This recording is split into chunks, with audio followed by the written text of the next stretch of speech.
Assalomu alaykum. Aziz tomoshabinlarim. Bugun men sizlarga shunday bir ma'lumotni ochib bermoqchimanki, u ko'pchiligingizning hayotingizni tubdan o'zgartirishi mumkin. Bu ma'lumot pensiya oluvchi har bir inson uchun, shuningdek pensiya yoshiga yaqinlashayotganlar uchun ham g'oyat muhim.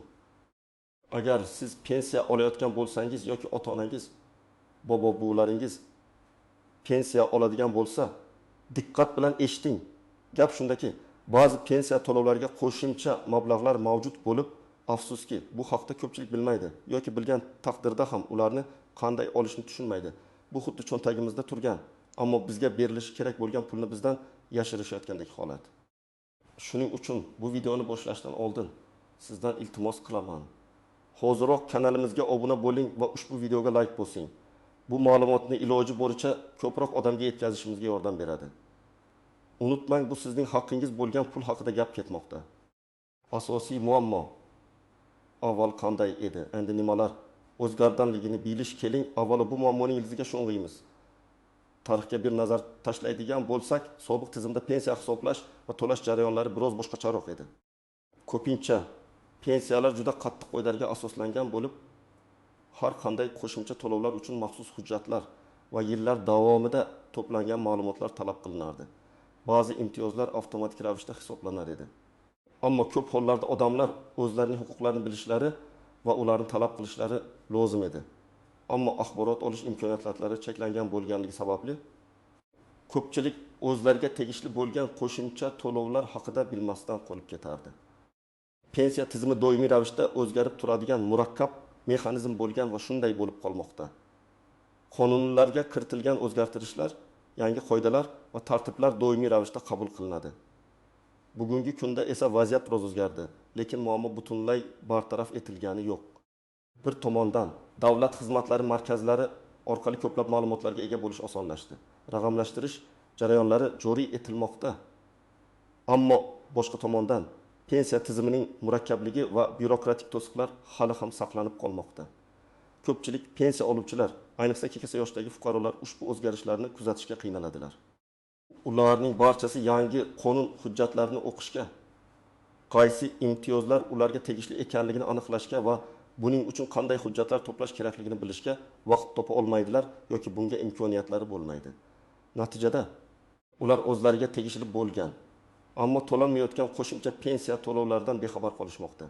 Aslida bunday qo'shimcha to'lovlar tizimi sizni himoya qilishga, pensiya yoshida sizning turmush darajangizni biroz bo'lsa ham yaxshilashga qaratilgan. Ammo agar siz bu imkoniyatlardan foydalanish yo'lini bilmasangiz, ular siz uchun mavjud emasdek bo'lib qoladi. Eng achinarlisi shundaki, bu yashirin to'lovlar ko'pincha eng muhtoj qatlamga, ya'ni og'ir ijtimoiy sharoitlarda yashayotgan, nogiron farzandlarga qarayotgan yoki juda keksa yoshga yetgan insonlarga tegishli bo'ladi. Ular esa ko'pincha bu ma'lumotlarga eng keyin erishadigan guruhlardir. Pensiya tizimining asosiy tamoyili bu adolat.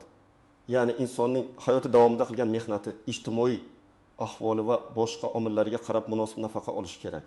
Ammo bu adolat tamoyili faqatgina inson o'z huquqlarini bilsa va ulardan foydalansa to'liq amalga oshadi.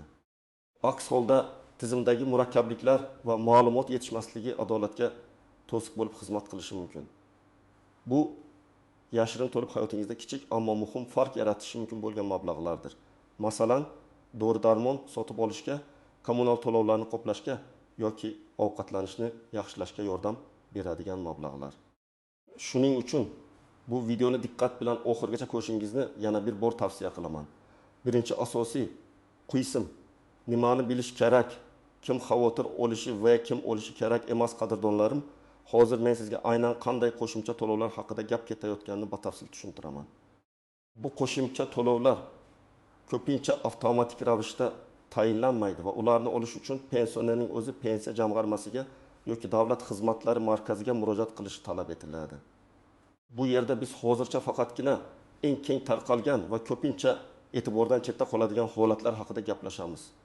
Chunki pensiya imtiyozlari juda ko'p qirrali va har bir holatni alohida ko'rib chiqish kerak.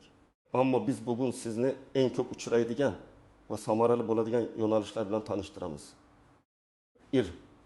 Qaramog'ida mehnatga layoqatsiz oila a'zolari bo'lgan pensiya oluvchilarga qo'shimcha to'lovlar. Bu ehtimol eng keng tarqalgan va ko'pincha e'tibordan chetda qoladigan qo'shimcha to'lovlardan biridir.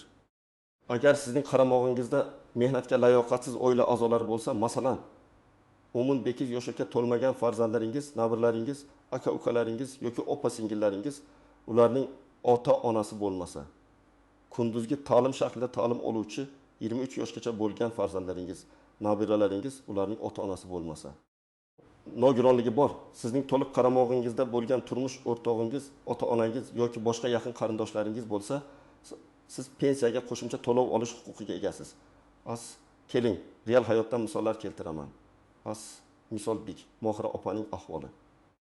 Mohira opa 7 yoshli nafaqaxo'r, u bir necha yildan beri yolg'iz yashaydi. Uning 25 yoshli nabirasi bor. Uning ota-onasi chet elda ishlashadi va nabirasiga Mohira opa qaraydi. Nabira maktabda o'qiydi. Mohira opa o'zi oladigan oddiy pensiyasi bilan nabirasini boqishga qiynalardi. U nabirasi uchun bolalar nafaqasini olishini bilar edi, lekin pensiyasiga qo'shimcha to'lovlar mavjudligini bilmas edi. Biroq qonunchilikka ko'ra, agar pensiya oluvchining qaramog'ida voyaga yetmagan mehnatga layoqatsiz oila a'zosi bo'lsa, uning pensiyasiga har bir qaramog'dagi nisbatan bazaviy hisoblash miqdorining ma'lum bir foizi miqdorida qo'shimcha to'lov belgilanishi mumkin. Mohira opa bu ma'lumotni eshitib, Davlat xizmatlari markaziga murojaat qildi. Nabirasining tug'ilganlik haqidagi guvohnomasini ota-onasining chet elda ekanligini tasdiqlovchi hujjatlarni taqdim etdi. Bir oydan so'ng uning pensiyasiga qo'shimcha 1,5 million so'm, bu shartli raqam aniq miqdor qonunchilikka bog'liq to'lanishni boshladi. Tasavvur qiling, bu har oyda qo'shimcha pul. Bu uning nabirasiga maktabga kerakli narsalarni olishga va uy xarajatlarini qoplashga yordam berdi. Bu ma'lumotni bilmaganligi sababli Mohira opa necha yillar davomida bu puldan mahrum bo'lib kelgan edi. Misol 2, Qodir akaning holati. Qodir aka 68 yoshda, uning turmush o'rtog'i oy guruh nogironi. Qodir aka o'zi pensiya oladi, turmush o'rtog'i esa nog'irlik nafaqasi oladi. Qodir aka turmush o'rtog'i nogiron bo'lsa ham, o'zining pensiyasiga qo'shimcha to'lov olishi mumkinligini bilmasdi. Chunki ular ikki xil to'lov olishadi deb o'ylardi. Aslida, agar nogiron turmush o'rtog'i Qodir akadan to'liq qaramog'ida bo'lsa va u mehnat qila olmasa nogironlik sababli, Qodir aka o'z pensiyasiga qo'shimcha to'lov olish huquqiga ega. Qodir aka pensiya jamg'armasiga murojaat qilib, turmush o'rtog'ining nogironlik guvohnomasini va nikoh to'g'risidagi guvohnomasini taqdim etdi. Natijada har oyda uning pensiyasiga yana 100 million so'm shartli raqam qo'shib to'lanadigan bo'ldi. Bu kichikdek tuyulishi mumkin, lekin keksa yoshdagi oila uchun dori-darmon va ovqatga sarflanadigan xarajatlarni hisobga olsak, bu juda katta yordamdir. Kim xavotir olishga? Agar sizning qaramog'ingizda yuqorida sanab o'tilgan mehnatga layoqatsiz oila a'zolari bo'lsa, siz albatta pensiya jamg'armasiga murojaat qilishingiz kerak. Bu ayniqsa bolalar, nogironlar yoki o'quvchilar bilan bog'liq vaziyatlarda muhimdir. Kim xavotir olmasligi kerak? Agar sizning qaramog'ingizda mehnatga layoqatsiz oila a'zolari bo'lmasa yoki ular mustaqil daromadga ega bo'lsa, masalan, ishlasa, bu band sizga tegishli emas. Shuningdek, agar sizning qaramog'ingizdagi oila a'zolari mustaqil pensiya yoki nafaqa olsalar, ularga nisbatan sizning pensiyangizga qo'shimcha to'lov belgilanmaydi. Chunki ularning o'z mustaqil daromadi mavjud. 2000 yoshga to'lgan yoki undan oshgan pensiya oluvchilarga qo'shimcha to'lovlar. Bu ham juda muhim bir band. Ko'pchilik o'zining 8 yoshga to'lganidan so'ng pensiyasiga avtomatik ravishda qo'shimcha to'lov qo'shilishini kutadi. Ba'zi holatlarda bu avtomatik ravishda sodir bo'lishi mumkin, ammo amaliyotda bunday bo'lmasligi ham ehtimoldan xoli emas, ayniqsa eski ma'lumotlar bazasi mavjud bo'lsa. Qonunchilikka ko'ra 8 yoshga to'lgan pensiya oluvchilarga pensiyaning bazaviy hisoblash miqdorining ma'lum bir foizi miqdorida qo'shimcha to'lov belgilanadi. Bu ular uchun bir oz bo'lsa-da moddiy yordamdir. Misol To'xta buvining taqdiri. To'xta buvi 85 yoshda. U umri davomida fermada ishlagan, hozir yolg'iz yashaydi. Uning pensiyasi har oyda o'zgarishsiz kelardi. Bir kuni qo'shnisi undan kom yoshdan oshgan keksalarga qo'shimcha pensiya to'lanishi haqida eshitganmisiz deb so'radi. To'xta buvi bu haqda hech qachon eshitmagan edi. U o'g'lini pensiya jamg'armasiga yubordi. O'g'li onasining pasporti bilan borib, bu haqda so'radi. Ma'lum bo'lishicha, To'xta buvining pensiyasiga taqim yoshga to'lganidan beri hech qanday qo'shimcha to'lov qo'shilmagan ekan. Chunki eski ma'lumotlar bazasida bu avtomatik ravishda aks etmagan yoki qandaydir sabab bilan ro'yxatdan o'tkazilmagan pensiya jamg'armasi xodimlari hujjatlarini tekshirib, darhol qayta hisob kitob qilishdi.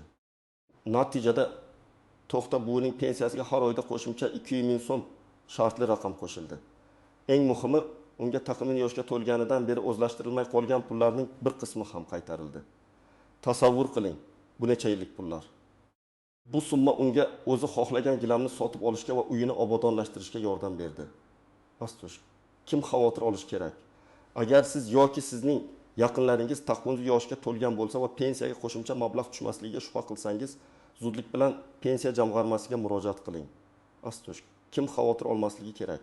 Agar siz hali taqvimli yoshga to'lmagan bo'lsangiz, bu band sizga tegishli emas. Shuningdek, agar siz taqvimli yoshdan oshgan bo'lsangiz va pensiya varaqchangizni tekshirganingizda yoki bank hisobingizda pensiya miqdori taqvimli yoshga to'lganingizdan keyin oshganini ko'rsangiz, demak sizga allaqachon qo'shimcha to'lov belgilanib bo'lgan. Ammo har ehtimolga qarshi baribir tekshirib qo'yish zarar qilmaydi. 3. Maxsus mehnat sharoitlarida ishlaganlik uchun qo'shimcha to'lovlar. Ba'zi kasblar va mehnat sharoitlari qonunchilikda alohida ko'rib chiqiladi va bunday sohalarda ishlagan shaxslarga pensiyaga qo'shimcha imtiyozlar belgilanishi mumkin. Bu masalan, o'ta xavfli, og'ir va zararli mehnat sharoitlarida ishlaganlar, yer osti ishlarida, metallurgiya sanoatida yoki boshqa shu kabi sohalarda uzoq muddat ishlaganlar bo'lishi mumkin.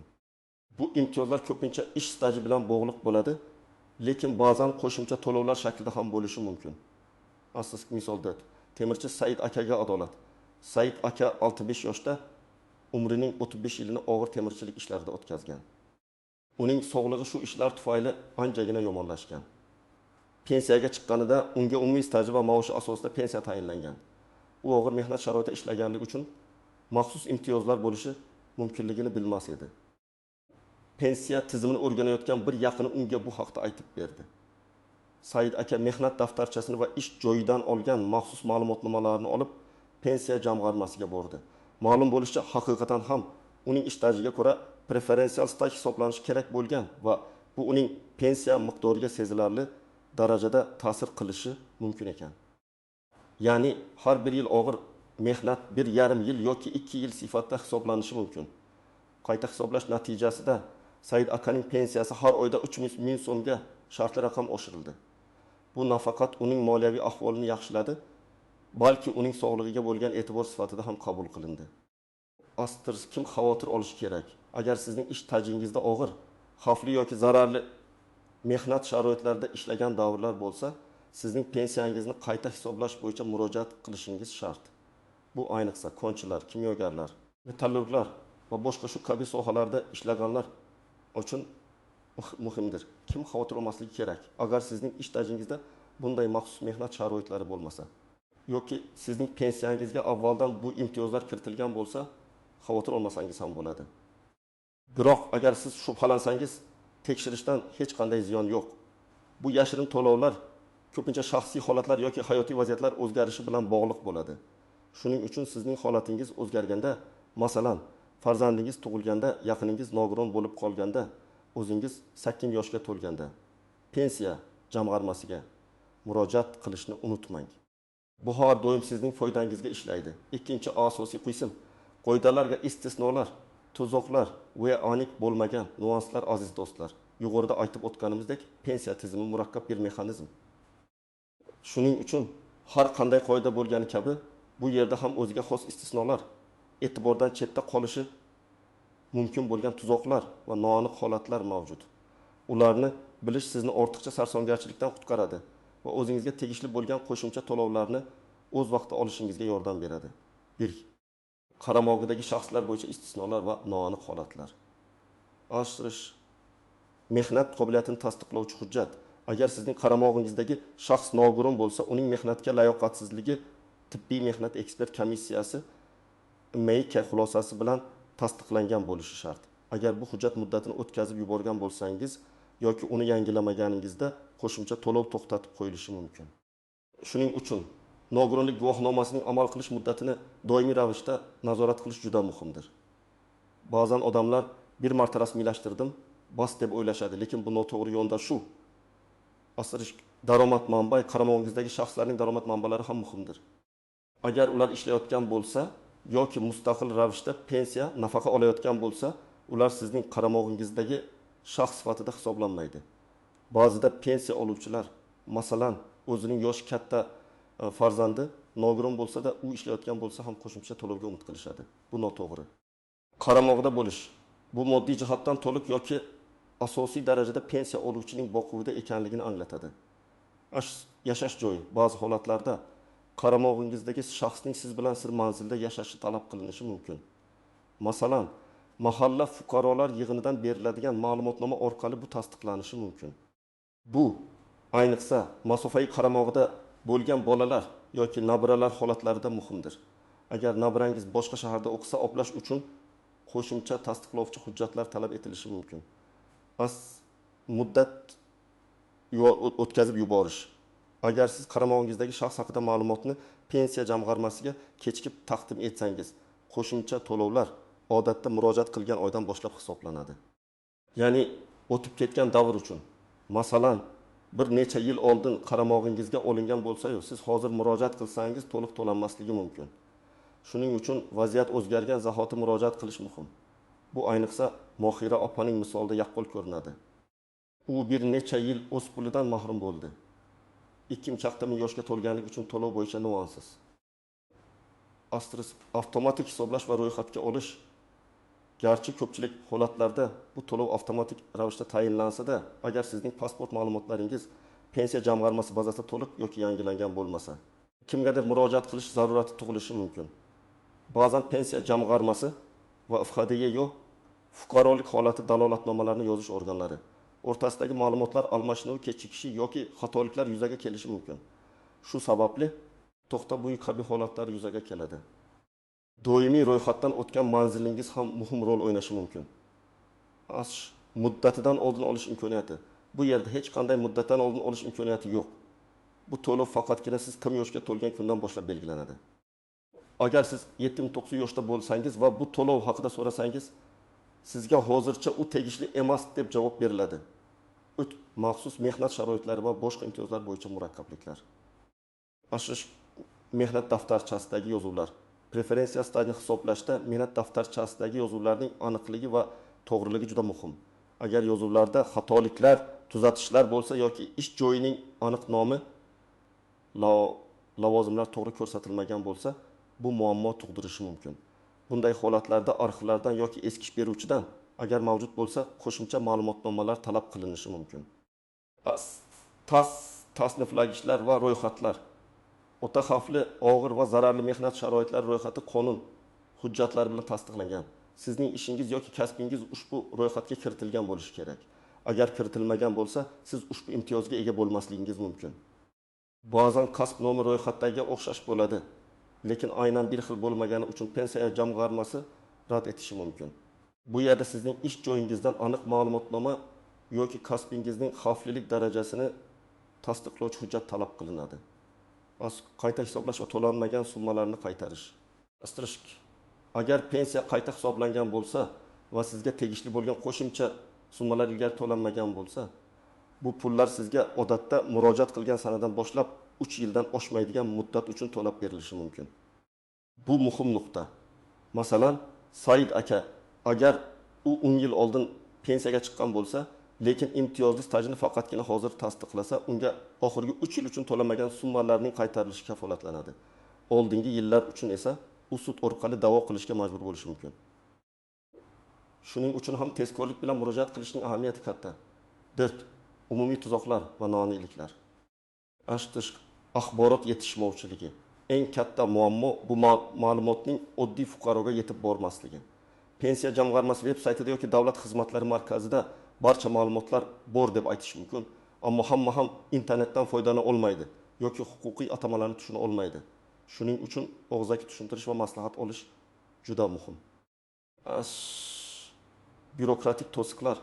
Ba'zan pensiya jamg'armasi xodimlari barcha imtiyozlar haqida to'liq ma'lumotga ega bo'lmasligi yoki ma'lum bir hujjatni noto'g'ri talqin qilishi mumkin. Agar sizga rad javobi berilsa, buning yozma shaklda berilishini talab qiling. Yozma rad javobi sizga shikoyat qilish imkoniyatini beradi. Har doim qonun hujjatlariga tayanishni unutmang. hujjatlarning yo'qolishi, ba'zida eski hujjatlar, ayniqsa SSRdagi ish staji bo'yicha arxiv ma'lumotnomalari yo'qolishi yoki ularni topish qiyin bo'lishi mumkin. Bunday holatlarda sud orqali yoki boshqa dalillar asosida ish stajini tasdiqlash yo'llari mavjud. Bu biroz qiyin jarayon bo'lishi mumkin, ammo imkonsiz emas. Qonun hujjatlarining o'zgarishi pensiya qonunchiligi doimiy ravishda o'zgarib turadi. Bugun amal qilayotgan qo'yda ertaga o'zgarishi mumkin. Shuning uchun pensiya jamg'armasiga yoki davlat xizmatlari markaziga murojaat qilishdan oldin eng so'nggi ma'lumotlar bilan tanishishga harakat qiling. Bu sizni chalkashliklardan xalos qiladi. Bu nuanslarni bilish sizga pensiya jamg'armasi bilan muloqotda o'z haqqingizni himoya qilishga yordam beradi. Har doim o'z huquqlaringizni bilishga intiling va ulardan foydalanishdan qo'rqmang. Amaliy maslahatlar, tomoshabin nimani amalga oshirishi kerak? Endi eng muhim qismiga keldik. Qanday qilib siz bu yashirin to'lovlarni olishingiz mumkin? Men sizga aniq bosqichma-bosqich ko'rsatmalar beraman. Har bir qadamni diqqat bilan yozib oling yoki eslab qoling. O'z holatingizni tahlil qiling. Yuqorida sanab o'tilgan holatlardan qaysi biri sizga yoki sizning oila a'zolaringizga tegishli ekanligini aniqlang. Sizning qaramog'ingizda mehnatga layoqatsiz oila a'zolari bormi? Siz yoki yaqinlaringiz 80 yoshdan oshganmisiz? Sizning ish tajribangizda og'ir yoki xavfli mehnat sharoitlari bo'lganmi? Bu savollarga javob berishdan boshlang. Agar siz biror imtiyozga ega deb hisoblasangiz, keyingi qadamlarga o'ting. Agar shubhalansangiz ham baribir tekshirishga harakat qiling. Pensiya oluvchi har doim o'zini tekshirishga haqli degan qoidani yodda tuting. Ilk kerakli hujjatlarni to'plang. Asl shaxsiy hujjatlar. Pasportingiz, asl nusxasi va nusxasi. Pensiya guvohnomangiz, pensiya kitobchangiz, mehnat daftarchangiz, asl nusxasi va nusxasi. Oxirgi 10 yildagi ish staji va daromad to'g'risidagi ma'lumotnoma. Ish joyingizdan yoki arxidan agar pensiya jamg'armasi bazasida yetarli ma'lumot bo'lmasa, qaramog'idagi shaxslar uchun qaramog'ingizdagi shaxsning tug'ilganlik haqidagi guvohnomasi, agar bola bo'lsa, pasporti, agar voyaga yetgan bo'lsa, nikoh guvohnomasi, agar turmush o'rtog'ingizga nisbatan bo'lsa, nogironlik haqidagi TMI xulosasi, agar nogironligi bor shaxs bo'lsa, o'qish joyidan ma'lumotnoma, agar 23 yoshgacha bo'lgan kunduzgi ta'limdagi o'quvchi bo'lsa, yashash joyi bo'yicha mahalla fuqarolar yig'inidan birga yashashingizni tasdiqlovchi ma'lumotnoma. Ba'zi hollarda talab qilinishi mumkin. Maxsus mehnat sharoitlari uchun ish joyingizdan yoki arxivdan ish sharoitlarining xavflilik darajasini tasdiqlovchi ma'lumotnoma. Kasbingizning xavfli kasblar ro'yxatiga kirganligini tasdiqlovchi hujjatlar agar mavjud bo'lsa, qayerga murojaat qilish kerak? Asosiy joy davlat xizmatlari markazlari. DEXIM bu eng qulay va zamonaviy usul. Siz o'zingizga yaqin bo'lgan har qanday DEXIMga murojaat qilishingiz mumkin. Muqobil joy. To'g'ridan to'g'ri yashash joyingizdagi pensiya jamg'armasining tuman, shahar bo'limiga murojaat qiling. Agar DEXIMda qandaydir sabablarga ko'ra yordam bera olmasalar, pensiya jamg'armasiga borishingiz mumkin. Onlayn murojaat. Ba'zi holatlarda yagona interaktiv davlat xizmatlari portali my.uz orqali ham murojaat qilish imkoniyati mavjud bo'lishi mumkin. Lekin ko'pincha bu qo'shimcha to'lovlar uchun shaxsiy murojaat va hujjatlarni asl nusxada taqdim etish talab qilinadi. Murojaat jarayoni. Maslahat oling. KEMda yoki pensiya jamg'armasida navbatga turishdan oldin maslahatchidan o'z holatingizni tushuntirib, qaysi imtiyozlarga ega bo'lishingiz mumkinligini so'rang. Bu sizga qanday hujjatlar kerakligini aniqlashtirishga yordam beradi. Ariza yozing. Sizga maxsus shakldagi ariza blankasi beriladi. Uni to'g'ri va aniq to'ldiring. Agar to'ldirishga qiynalsangiz, mutaxassislardan yordam so'rang. Arizada o'zingiz so'rayotgan qo'shimcha to'lovning turini, masalan, qaramog'imdagi shaxs uchun qo'shimcha to'lovni hisoblashni so'rayman yoki taqozo yoshga to'lganligim munosabati bilan pensiya qo'shimcha to'lov belgilashni so'rayman, aniq ko'rsating. Hujjatlarni taqdim eting. Barcha to'plangan hujjatlarning asl nusxalarini va nusxalarini taqdim eting. Asl nusxalar tekshirilgandan so'ng sizga qaytariladi. Murojaat raqamini oling. Har doim o'zingizning arizangizga berilgan ro'yxatga olish raqamini yoki qabul qilinganligi haqidagi ma'lumotnomani oling. Bu sizga murojaatingizning holatini kuzatib borish imkonini beradi. 5. Javobni kuting va harakat qiling. Ko'rib chiqish muddati. Pensiya jamg'armasi yoki DXM sizning arizangizni ko'rib chiqish uchun ma'lum bir muddatga ega. Odatda bu 15 kundan oshmaydi. Ijobiy javob. Agar sizning arizangiz qabul qilinsa, sizga pensiya miqdori qayta hisoblanganligi va qo'shimcha to'lov belgilanganligi haqida xabarnoma beriladi. Qo'shimcha to'lov odatda keyingi pensiya to'lovidan boshlab amalga oshiriladi. Oshirish rad javobi. Agar sizga rad javobi berilsa, sababini aniq ko'rsatgan yozma xabarnoma talab qiling. Bizda bunday ma'lumot yo'q, bunday imtiyoz yo'q kabi umumiy javoblarga rozi bo'lmang. Yozma rad javobini olganingizdan so'ng uni o'rganing. Agar siz rad javobini asosli deb hisoblamasangiz, yuqori turuvchi tashkilotlarga, masalan, pensiya jamg'armasining viloyat bo'limiga, O'zbekiston Respublikasi Adliya vazirligining fuqarolar murojaatlarini ko'rib chiqish bo'yicha markazlariga, xalq qabulxonasiga shikoyat qilish huquqingiz bor. Eng oxirgi chora sifatida sudga murojaat qilishingiz mumkin. Bu qadamlarni jiddiy qabul qiling. Sizning haqqingiz bo'lgan pulni talab qilishdan uyalmang. Bu pul sizning hayotingizda sezilarli o'zgarishlarga olib kelishi mumkin. Yakuniy xulosa va so'nggi chaqiruv aziz do'stlarim, bugun biz juda muhim mavzuni muhokama qildik. Pensiya tizimidagi yashirin to'lovlar haqida, ularni qanday olish mumkinligi haqida batafsil ma'lumot berdim. Sizga tegishli bo'lgan qo'shimcha to'lovlar mavjud ekanligini anglab yetdingiz degan umiddaman. Bu to'lovlar sizning moliyaviy ahvolingizni yaxshilashga, hayotingizni yengillashtirishga xizmat qiladi.